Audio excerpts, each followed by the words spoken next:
Greetings, peace be with you.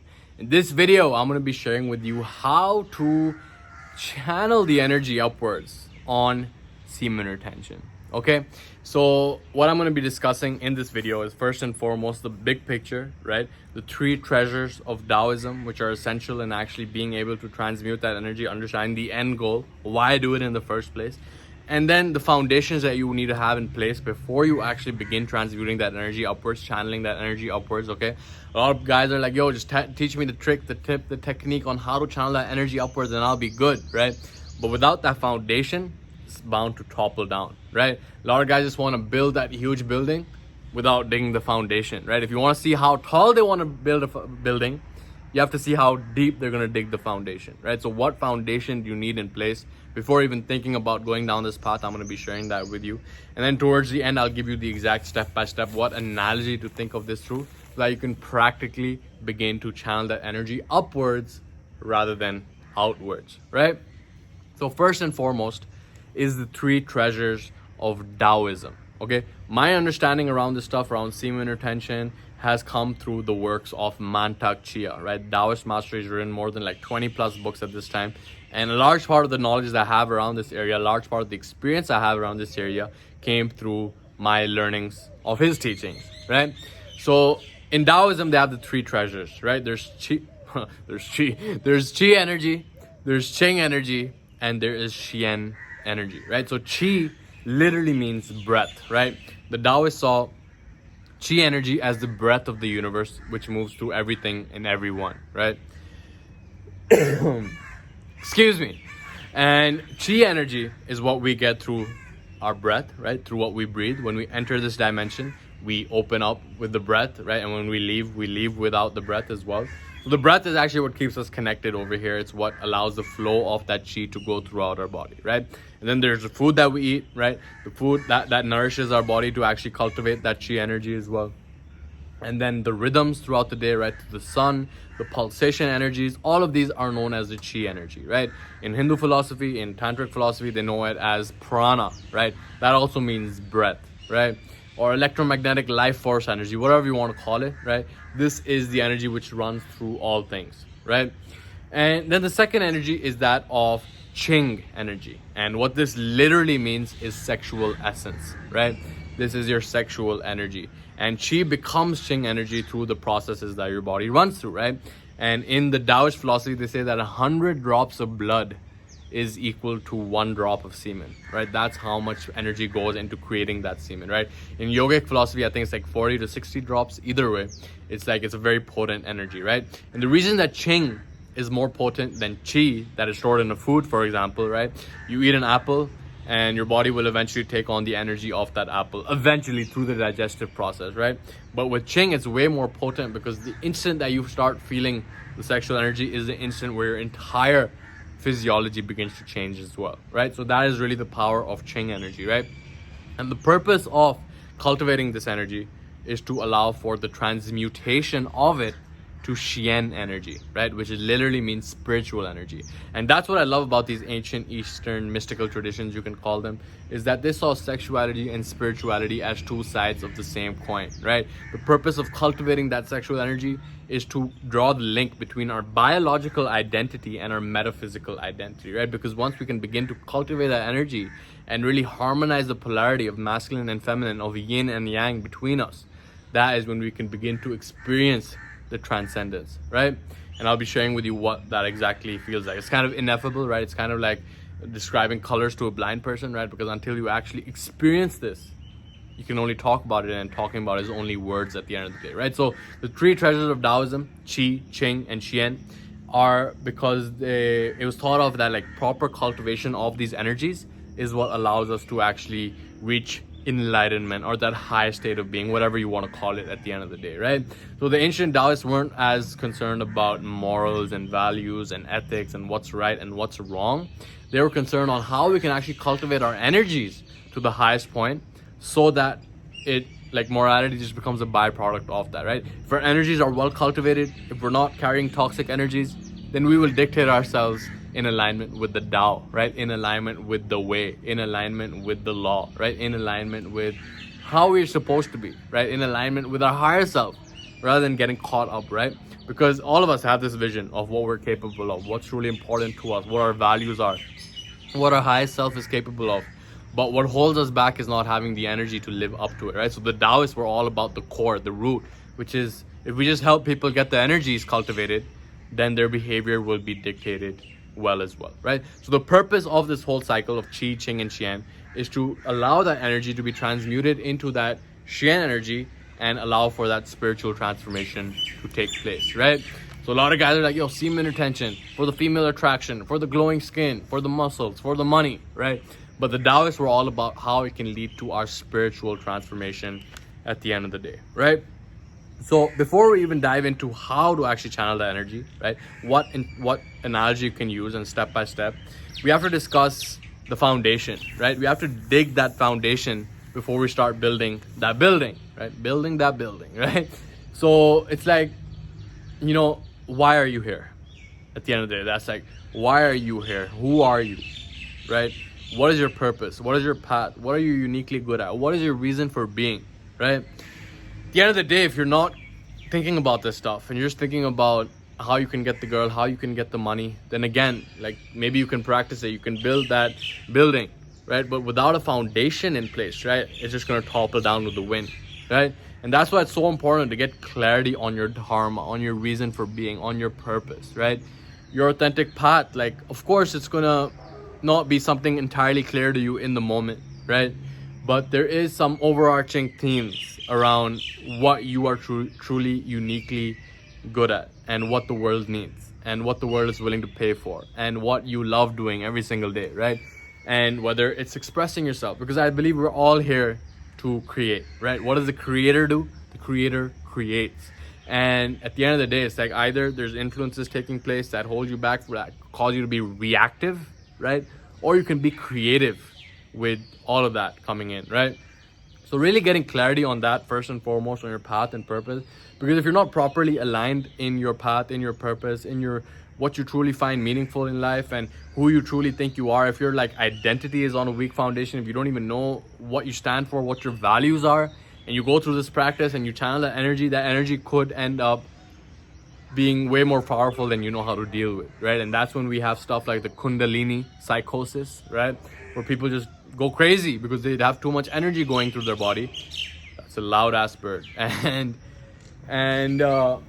they don't know how to actually deal with it effectively, right? And that's why I want to like put a disclaimer before you even go through this practice I'm about to share with you right now.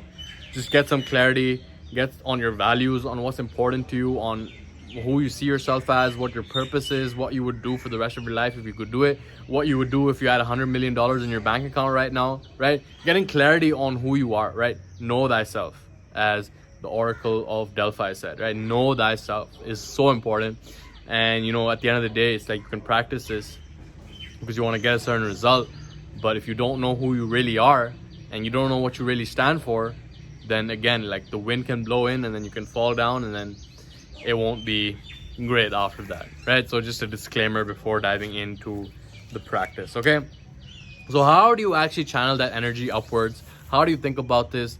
What's the perspective to actually practice this and who should do it, right? So again, like if you aren't integrated in your chakras, right? I'll link out to another video over here. You can check out the chakra video, because if your chakras are imbalanced, then the energy is going to be imbalanced and that could end up doing more harm than good as well, okay? So definitely, like a disclaimer, try this at your own risk. Like do what you have to do to actually get a foundation in place so that you can actually benefit from this practice, rather than think that you do this practice not being ready for it and then causing more harm than good, right? So think of the analogy as a straw, right? As a straw, you're sipping out some water with a very long straw, and think of that straw as your spine, right? So as you're cultivating your sexual energy, right? And of course, it comes down to understanding that you can cultivate your sexual energy by yourself.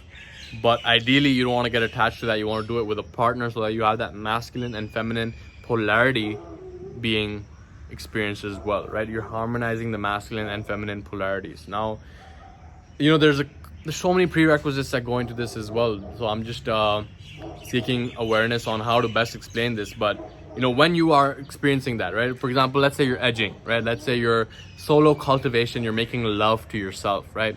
again, I would encourage you to actually love yourself before you start making love to yourself. So, you know, that's another whole thing, because there's so many factors to come into it. So I'm just thinking about how to best explain this right now. But just imagine the straw, right? And you're just sucking that energy up the straw, and you run out of breath because it's a very long straw. And then you notice that the energy is up, and then you basically refuel, and then you inhale again. And it's basically like drawing that harmony with your breath and the sexual energy going up towards your spine, okay? Up from your sacral chakra to the base of your spine, up your spine, touching the solar plexus chakra up to the heart, all the way up to your head. And that's like the front channel, right? So in Taoism, they have the back channel and then they have the front channel, right? So the purpose is to actually take that energy throughout the channel, right? And if that channel is blocked, then it will be impossible to actually channel it through. And that's why I say that having that foundation, making sure that your body has somewhat of an alignment, is essential before actually starting this practice, right? But let's say that you are, and you should imagine, like, again, it comes down to the analogy with the straw, right?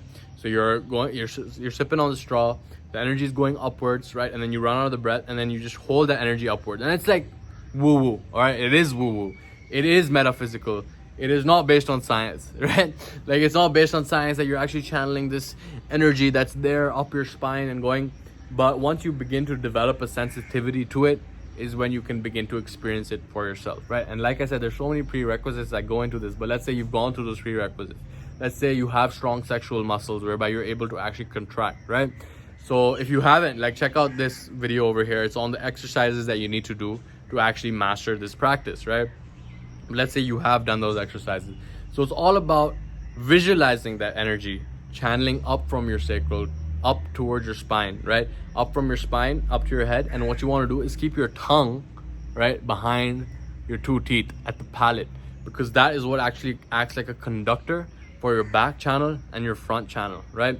And as you begin to channel that energy upwards, you'll begin to feel some spit begin to carry up on your mouth as well, right? As spit begins to fill up over here, imagine that all the energy is stored over there, then you swallow it, then it goes down your front channel, and then it's like that, right? And that is a practice that you do solo, right? That's a practice that you do solo, and it comes down to harmonizing your breath with the channel of that energy as well through your body, and you can begin to actually channel it upwards, right?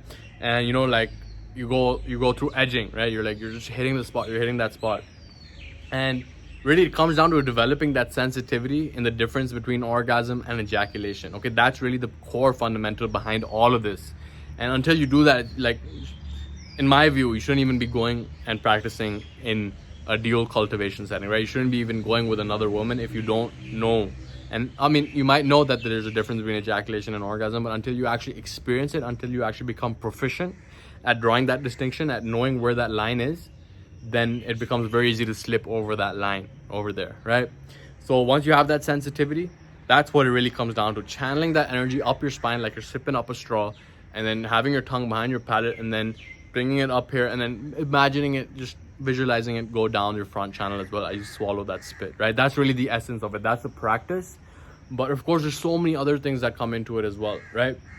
Because it's not just about this, right? It's not just about that potent exercise which I explained to you. It's about creating, right? Because understanding that this energy is a source of your creative energy that allows for higher levels of thought. So how can you actually channel that towards creating what you're here to create? For me, like, I remember I used to have a lot of wet dreams. I used to, like, just be, you know, going through that. But then I started making videos every single day, and that was an expression of my creativity in my own unique way. And I haven't had those you know, what do you call it, nightly emissions, as they call it, right? So of course there's the practices, and this is one of them, right? Channeling that energy upwards by developing a sensitivity around how it feels, opening up your chakras. All of this is so important. So, like, first and foremost, setting that foundation as well, right? So I was in a bunch of different places in this video because I was just trying to get it hammered in from all these different angles as well. I hope that it has been valuable for you, okay? Because a lot of guys are like, how can I channel this upwards? And I was just like thinking about the best way to explain this, because, you know, it's like hard to explain in just a video, but that's the essence of it, okay?